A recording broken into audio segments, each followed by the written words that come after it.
We begin with the latest from Sudan. The North African country's foreign minister is on a visit to Russia this week. He is courting Moscow to invest in the country's gold, oil, gas and electricity sectors. But something else has caught everyone's eye, and that is an agreement on a Russian naval base in Sudan. The North African country has agreed to a long-overdue deal for Moscow to establish a naval base on its coastline facing the Red Sea. Now, in a joint press conference, Sudan's Foreign Minister, Ali Youssef, said that the North African country and Moscow had reached an understanding on the agreement regarding the Russian naval base. He added that both countries were in complete agreement on the matter and that there were no obstacles to the agreement whatsoever. We are working together for peace, stability, respect for nations, and national sovereignty. We have exchanged views on various issues, and our positions are largely aligned. We completely agree with what His Excellency, the Minister, has stated. However, Russian Foreign Minister Sergei Lavrov has not yet responded to Youssef's remarks or commented on the agreement over the naval base. Russia has for years had its sights on a base near Port Sudan, which has been the headquarters of the Sudanese army and the de facto president, General Abdel Fattah al-Burhan, since they were driven out of the capital Khartoum in 2023 due to a civil war. Russia began talks to establish a base near Port Sudan in 2017. This was when the former president, Omar al-Bashir, visited Moscow in search of support for his crumbling regime as he faced a popular uprising. The two countries had initially signed a preliminary agreement in late 2020 to establish what was described as a Russian naval logistics hub in Sudan. Now, this would have a maximum of 300 personnel and would also have the capacity to receive up to 4 warships, including nuclear-powered vessels. However, the Sudanese authorities had since appeared to hesitate on the move forward with the plan, and a base never materialized. But now it appears that Sudan is making a U-turn and is willing to go through with the deal. Sudan's army chief, Burhan, has been aggressively lobbying around the international support. Now, this is after the army has succeeded in shifting the momentum in the nearly 2-year-long civil war, with a series of battlefield victories against the paramilitary Rapid Support Force. Moreover, the agreement is also coming at a time when Moscow has been drawing down its presence at its bases in Syria. This was after Putin's ally, Bashar al-Assad, was overthrown in December last year. It has been forced to move its equipment to countries in Africa, such as Libya and Mali. So, in such a scenario, a base near Port Sudan would mean an alternative for Moscow to its base in Syria.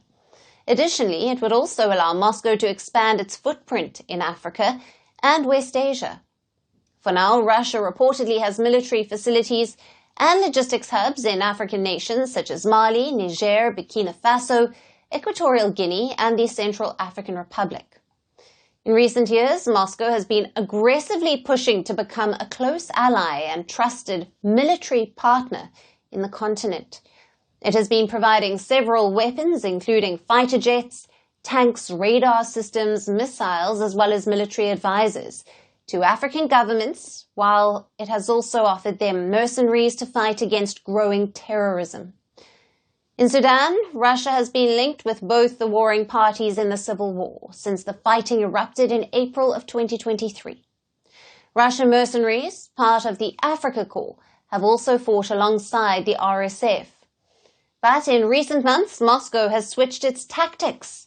It has now thrown its weight behind the army-backed government.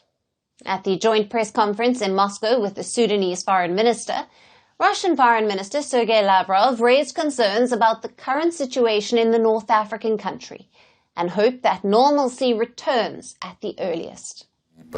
We are looking forward to seeing the situation return to normal as soon as possible in a country that is friendly to us and our good traditional partners in Africa. But with no timeline being given on when the Russian naval base will be built, It remains to be seen whether Putin's dream of greater presence in Africa will be materialized or not. Now, to discuss more on this, we have with us Ben Aris, who is the founder and editor-in-chief of BNE Intelli News and is joining us live from Berlin, Germany. Thank you for being with us. A pleasure to be here.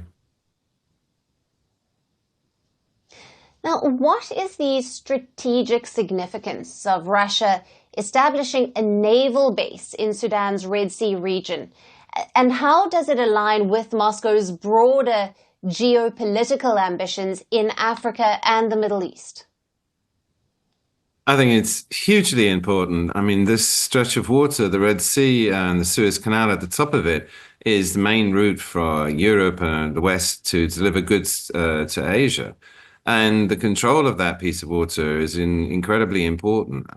To have a strategic, a naval base there means that the Russians become players in the geopolitics of that part of the world, in so much as they have the ability to control the traffic that goes through there. And I think it's something like 40% of the world's seaborne cargo travels down that route.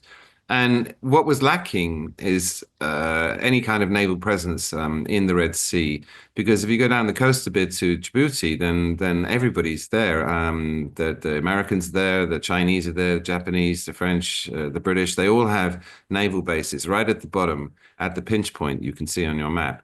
And that Russia was trying to get a base there, but had been effectively excluded. And so with this port, then they get military presence in the Red Sea.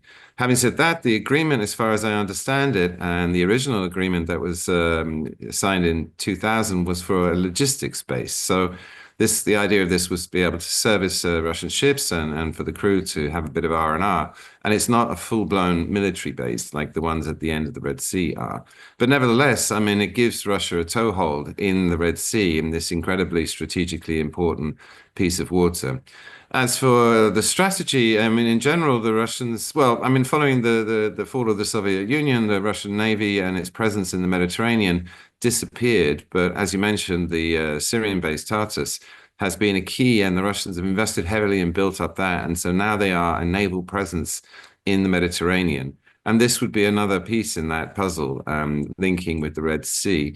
But of course, and since the fall of the Assad regime, the hold on the base at Tartus in Syria is now in question. So the Russians will be very pleased to have another naval base appearing, because at the moment they only have one outside of the CIS, which is in Tartus.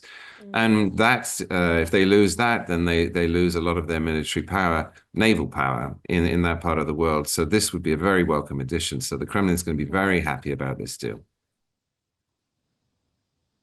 And Ben, what does Sudan stand to gain from this agreement? And are there potential risks or challenges that could emerge from deepening military ties with Russia, especially given the ongoing conflict and the political situation in the country? It's a pragmatic choice, isn't it? I mean, the government, the official government, fighting a civil war. They've been kicked out of Khartoum. They're not in control of the country. And Putin's policy under the previous leadership with al-Bashir has been to support Sudan and the government. But since the civil war started, they've actually been playing both sides. They've been providing weapons, money, arms, mercenaries, training to both sides, trying to work out, which side's going to take the lead. And with this decision, they've come down on the side of the official government. But then they're also in control of the coast, which is where the port is. And I think for Russia, that's the overwhelming consideration. And for the government, the foreign minister, this will be a blessing, because they need support, and not just militarily and money-wise. Sudan is under sanctions by the states, and the Russians have been backing Sudan in the UN, bolstering the government's position, which it can't do alone. And that's part of the wider campaign of making friends in Africa in order to hive off the whole African continent and bring it into this like BRICS camp led by China and Russia in their geopolitical conflict with the West, with America in particular. And so by doing this deal, they strengthen the ties in Africa. They have another base in Africa, which is very important to them, and they're continuing to build on that in order to keep it out of the Western camp led by the States. Right. Ben, thank you very much for being with us on Firstpost Africa and your valued insights and analysis on the latest there. We're calling the show Vantage. We hope you like what we've put together for you. Touted as the minimum defense from that video. India's neighbors were the first to send the special edition of Vantage live from the White House throughout this week. Yes, Hindu Mandir in we're on our way to Tel Aviv measure, but it's also the perfect way to drive. I don't think that Prime Minister of Bhutan, Sherin Tagwe. Welcome to 60% of the world's office. Prime Minister Modi did the iron. we were actually How are you doing? How do you like? It's been 1 year since that meeting. Iron bars separate you from the outside. Out the vote efforts. Trump had, it says, and at $4.3 trillion. 4.3 300 billion by 2030. That's what we need to tackle climate change.